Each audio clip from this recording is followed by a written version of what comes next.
All India radio की ये हिंदी सेवा है। लीजिए अब सुनिए समाचार मुनीश शर्मा से।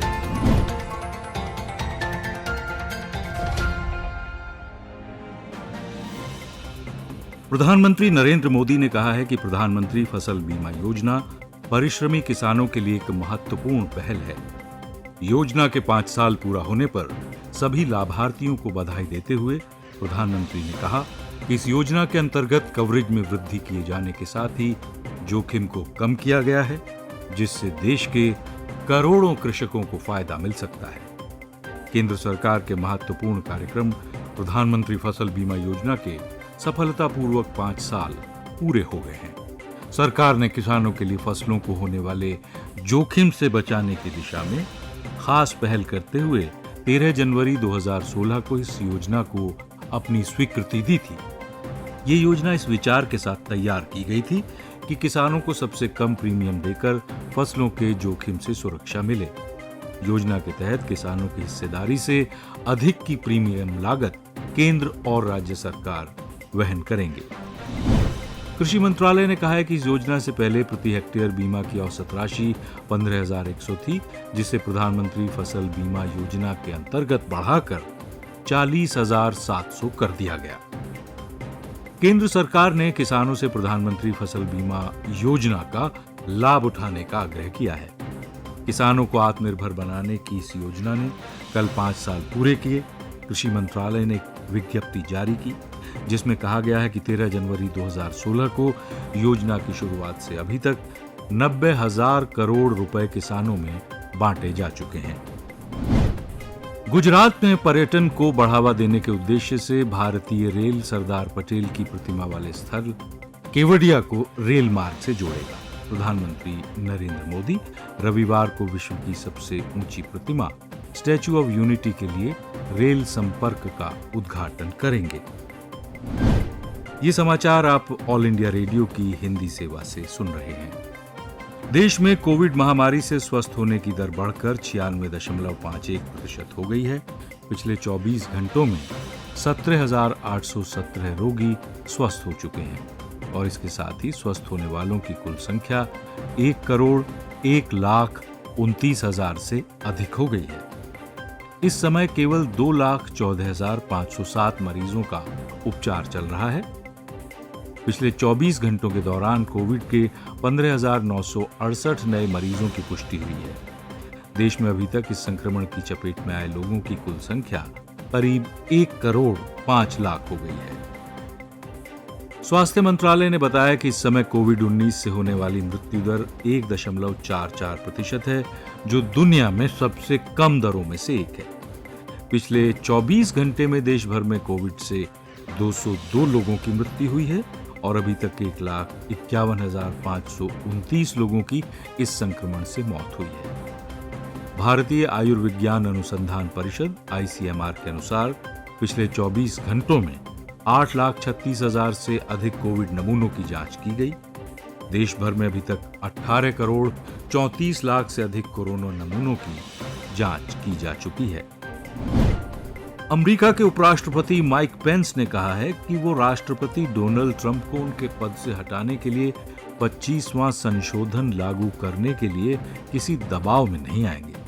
प्रतिनिधि सभा की स्पीकर नैन्सी पेलोसी को भेजे पत्र में श्री पेंस ने कैपिटल हिल्स में पिछले हफ्ते हुई घटना की निंदा की है।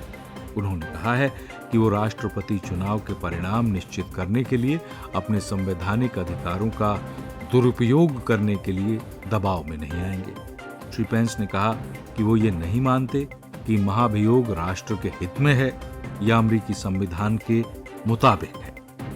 उन्होंने ये भी कहा कि राष्ट्रपति के कार्यकाल में अब केवल 8 दिन बचे हैं। उपराष्ट्रपति ने नए प्रशासन के साथ अच्छे विश्वास के साथ काम करने और सत्ता के सुचारू हस्तांतरण को सुनिश्चित करने के लिए प्रतिबद्धता व्यक्त की। प्रतिनिधि सभा को उस प्रस्ताव पर मतदान करने के कुछ घंटे पहले ये पत्र भेजा गया था। 26 जनवरी को गणतंत्र दिवस की परेड में भाग लेने के लिए बांग्लादेश के सशस्त्र बलों का एक 122 सदस्यीय दल ढाका से दिल्ली के लिए रवाना हुआ है।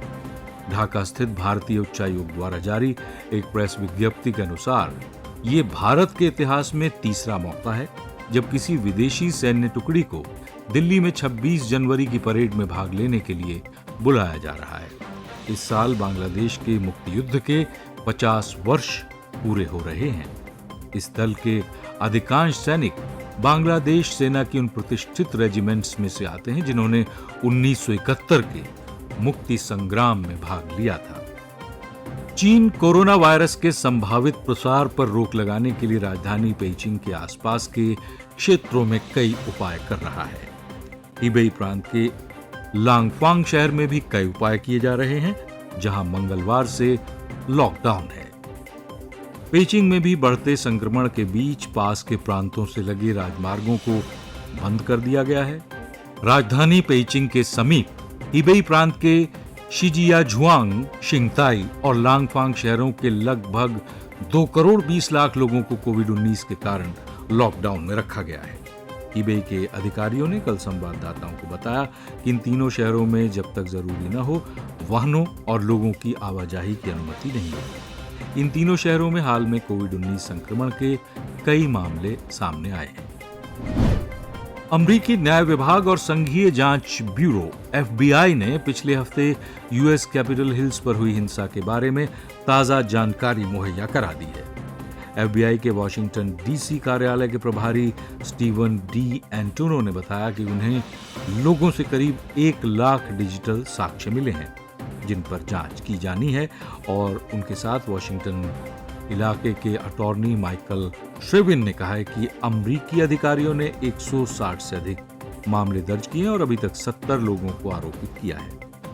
डी एंटोनो ने कहा कि मामलों की संख्या शुरुआती है और इसके सैकड़ों में जाने की संभावना है। केंद्रीय मंत्रिमंडल ने संयुक्त अरब अमारात के राष्ट्रीय मौसम विज्ञान केंद्र और पृथ्वी विज्ञान मंत्रालय के बीच वैज्ञानिक तथा तकनीकी सहयोग से संबंधित समझौता ज्ञापन को अपनी मंजूरी दे दी है।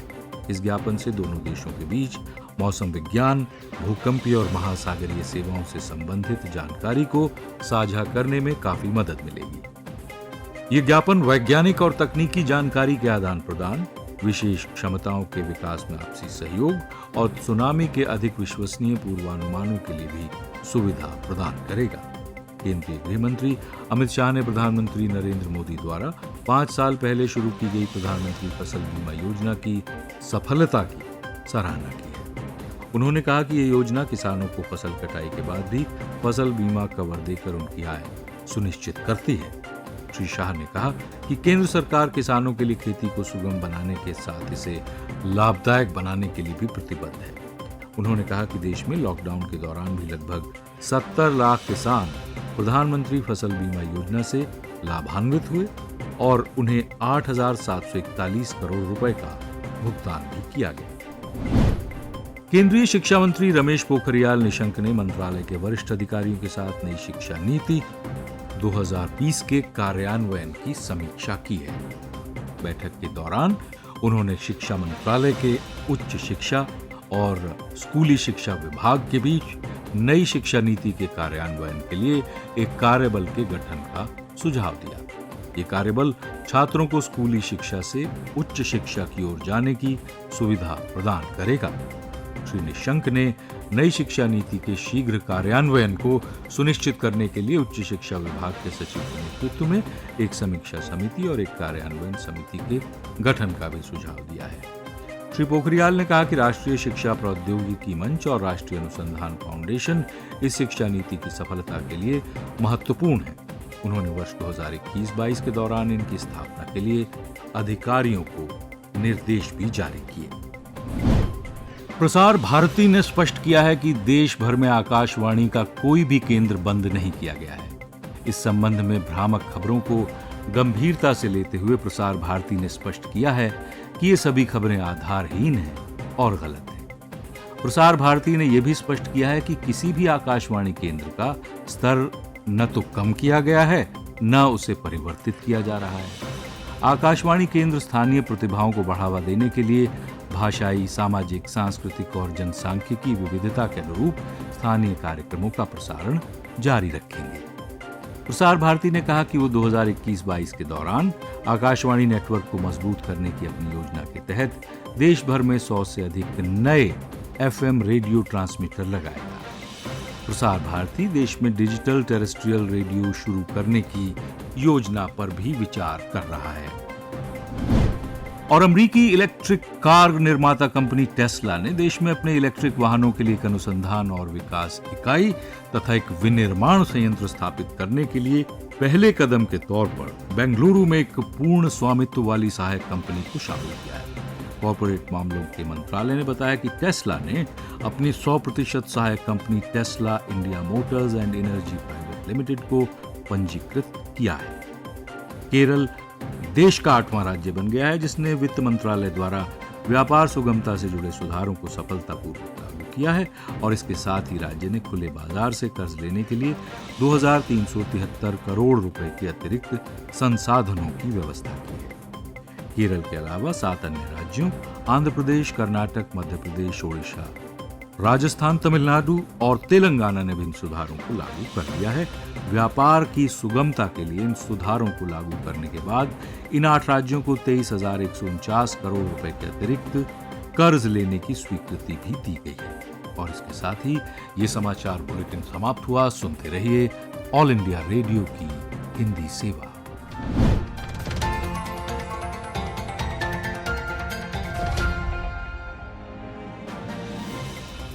समाचार पत्रों से प्रस्तुति हिंदी एकांश की।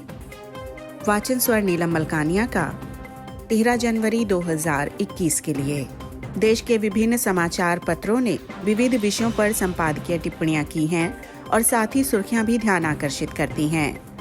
तीनों कृषि कानूनों पर उच्चतम न्यायालय द्वारा लगाई गई रोक जनसत्ता समेत सभी अखबारों की प्रमुख खबर है।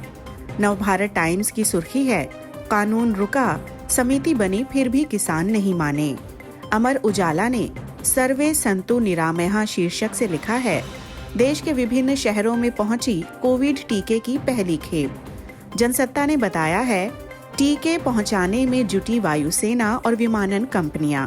पूजा करने के बाद रवाना की गई टीकों की खेप। राजस्थान पत्रिका ने लिखा है, सरकार ने कहा टीका बहुत कारगर, नहीं होना चाहिए शक। दैनिक भास्कर की खबर है, चीन ने कोरोना की दूसरी लहर के खतरे की आशंका के मद्देनजर कल 50 लाख की आबादी वाले शहर लंगफेंग में कड़ा लॉकडाउन लगाया। हाल ही में हेबेई प्रांत के एक बड़े शहर में भी लगाया था लॉकडाउन। चीन और पाकिस्तान की सांठगांठ वास्तविक खतरा। सेना प्रमुख जनरल मनोज मुकुंद नरवणे के इस बयान को दैनिक जागरण सहित सभी अखबारों ने प्रमुखता दी है। राष्ट्रीय सहारा सेना प्रमुख के हवाले से लिखता है, भारतीय फौज चीन, पाकिस्तान से एक साथ निपटने में सक्षम। हिंदुस्तान की खबर है, वायुसेना और नौसेना के बाद अब थल सेना में भी महिलाएं पायलट बनेंगी। राष्ट्रीय सहारा के आर्थिक पन्ने की खबर है, इस साल ज्यादा लोगों ने दाखिल किया रिटर्न, इनमें कंपनियों और अन्य कारोबारी इकाइयों की संख्या ज्यादा। दैनिक भास्कर की सुर्खी है, आयकर विभाग की वेबसाइट पर बेनामी संपत्ति की शिकायत के लिए ई पोर्टल शुरू। कोई भी व्यक्ति टैक्स चोरी या विदेश में अघोषित संपत्ति से जुड़ी शिकायत ऑनलाइन कर सकता है। अमर उजाला ने अमेरिकी राष्ट्रपति डोनाल्ड ट्रंप के खिलाफ संसद के निचले सदन में महाभियोग पर आज मतदान होने की खबर दी है। दैनिक जागरण ने बताया है कि IIT कानपुर के विशेषज्ञ ने ऐसा सॉफ्टवेयर बनाया है जिससे 5 से 15 मिनट के भीतर पता चल जाएगा कि बच्चा ऑटिज्म से पीड़ित है या नहीं। समाचार पत्र जनसत्ता चौकसी की सीमा शीर्षक से अपने संपादकीय में लिखता है, ये छिपा नहीं रहा है कि पड़ोसी देश होने के बावजूद अब तक सीमा पर पाकिस्तान का भारत के प्रति क्या रुख रहा है। अब तो ऐसे मौके आम हो चुके हैं जब बिना किसी वजह या उकसावे के ही पाकिस्तान की ओर से संघर्ष विराम का उल्लंघन किया जाता है या फिर नाहक ही गोलीबारी करके नुकसान पहुंचाने की कोशिश की जाती है। पिछले कई दशकों का इतिहास ये बताने के लिए काफी है कि सीमा पर बेवजह तनाव की स्थिति बनाए रखना शायद पाकिस्तान की फितरत में शामिल हो चुका है। हालांकि हर ऐसे मौके पर जब भारत की ओर से उसे मुंहतोड़ जवाब मिलता है, तब वो अगले कुछ समय के लिए शांत हो जाता है और विश्व समुदाय के सामने खुद को निर्दोष बताने की कोशिश करता है। लेकिन पिछले कुछ महीनों से चीन की ओर से भी सीमा पर जिस तरह की बाधाएं खड़ी की जा रही हैं, वो भारत के लिए ज्यादा गंभीर चुनौती है। सही है कि भारत इस तरह के किसी बड़े संकट का भी आसानी से सामना करने के लिए तैयार है और अमूमन हर मौके पर इसने साबित भी किया है। मगर ऐसी परिस्थितियों में अनावश्यक होने वाली उथल-पुथल और परेशानी में ऊर्जा तो बर्बाद होती ही है। दरअसल पिछले कुछ समय से सीमा पर पाकिस्तान के साथ साथ चीन ने भी जिस तरह के हालात पैदा कर रखे हैं, उसका कोई वाजिब कारण नहीं है, बल्कि प्रथम दृष्टया ही इसके पीछे भारत के प्रति उनका कपट से भरा हुआ बर्ताव दिखता है, जिसके जरिए वे अपनी विस्तारवाद की नीतियों को आगे बढ़ाना चाहते हैं। यूं अपने कपट और दुराग्रह पूर्ण रवैये के बावजूद उन्हें अब तक इस बात का अंदाजा हो गया होगा कि भारत की ताकत के बारे में उनका अंदाजा किस खोखली बुनियाद पर आधारित है और ठीक समय पर मोर्चे पर उन्हें कैसी चुनौती देखने को मिलती है।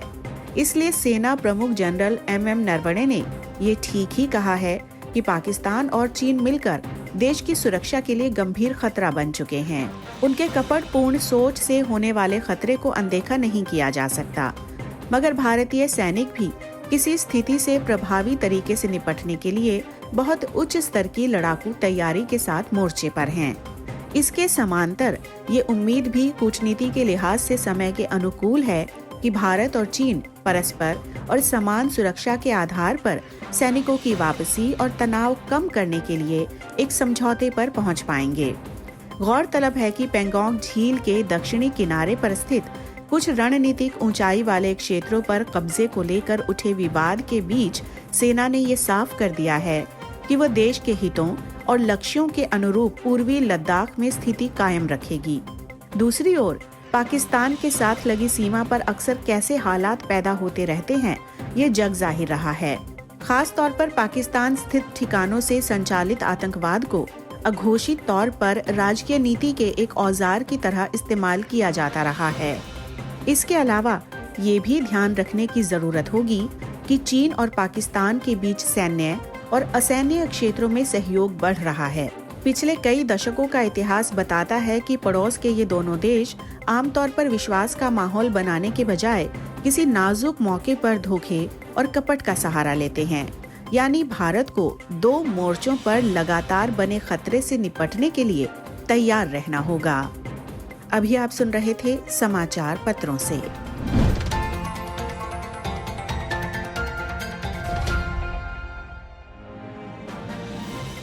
सामयिक वार्ता, विषय भारत और मित्र देशों के लिए सदा तत्पर भारतीय नौसेना। आलेख सुमित कुमार सिंह का, वाचन स्वर नीलम मलकानिया का 13 जनवरी 2021 के लिए। सन 2004 की समाप्ति और 2005 की शुरुआत का समय दुनिया और खास तौर से एशिया में बहुत से लोगों की यादों में हमेशा रहेगा।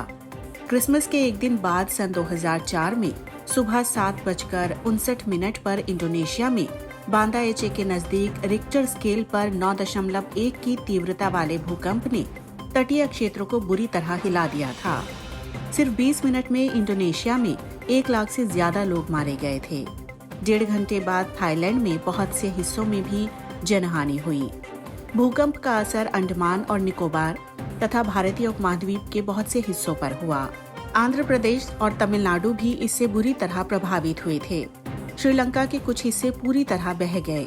भूकंप की वजह से पैदा हुई सुनामी में 2,30,000 लोग मारे गए थे और ऐसी तबाही हुई थी जो भारत समेत दक्षिण पूर्व और दक्षिण एशिया तथा दक्षिणी हिंद महासागर और दक्षिण अफ्रीका में पहले किसी ने सोची भी नहीं थी। भारतीय सशस्त्र सेना ऐसे समय में तुरंत सक्रिय हुई। उस समय भारतीय नौसेना ने इतिहास में सबसे बड़ा मानवीय सहायता और आपदा राहत अभियान शुरू किया। मुख्य भूमि पर अभियान मदद, अंडमान और निकोबार द्वीपों में अंडमान सी वेव्स, मालदीव में अभियान कैस्टर, श्रीलंका में ऑपरेशन रेनबो और इंडोनेशिया में अभियान गंभीर चलाया गया। नौसेना ने राहत अभियानों के लिए 19 जलपोत, कई हेलीकॉप्टर और स्थिर पंखों वाले कई वायुयान भेजे। नौसेना ने सुनामी के बाद राहत अभियानों के लिए बहुत अधिक योगदान किया। ये जानना बहुत जरूरी है कि मानवीय सहायता और आपदा राहत अभियानों के अंतर्गत क्या क्या कार्य आते हैं। संयुक्त राष्ट्र ने मानवीय राहत अभियानों के अंतर्गत प्राकृतिक या मानव निर्मित आपदा के बाद राष्ट्रीय अधिकारियों द्वारा अकेले न की जा सकने वाली सहायता के लिए चलाए गए अभियान आते हैं।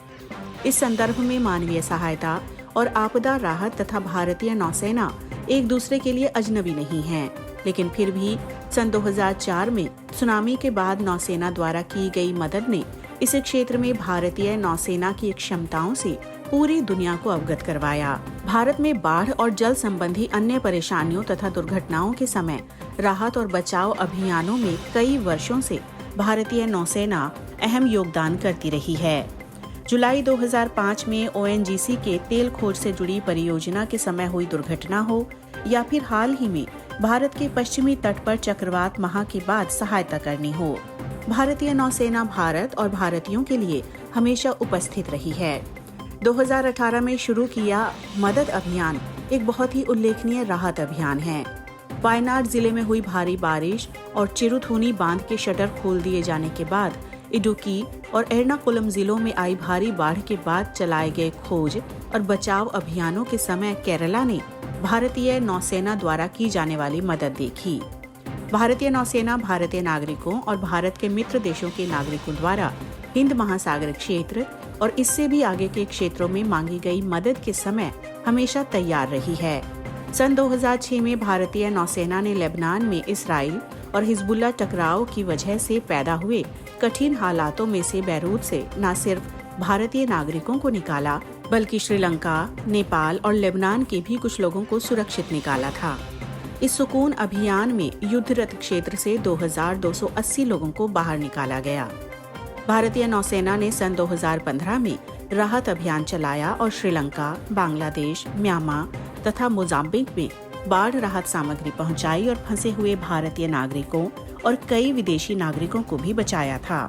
टकराव क्षेत्र में चलाया गया ये सबसे बड़ा गैर लड़ाकू बचाव अभियान था, जिसमें भारतीय नौसेना के युद्धपोतों ने युद्धरत यमन से 1291 विदेशियों सहित कुल 3074 लोगों को बचाया था।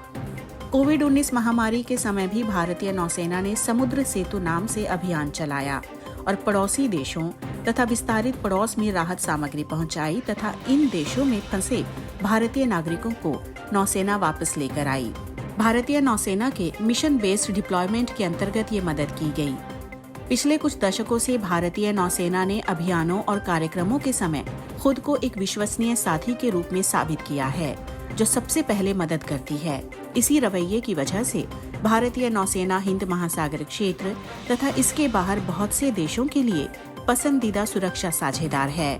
आज नौसेना एक पेशेवर, दृढ़, निरंतर कार्य करने वाली, स्थायी और भरोसेमंद सेवा है, जो न सिर्फ अपने नागरिकों के लिए काम करती है बल्कि पड़ोसियों की भी मदद करती है, क्योंकि भारतीय नौसेना भारत और मित्र देशों की मदद के लिए हमेशा तैयार रहती है। अभी आप सुन रहे थे सामयिक वार्ता।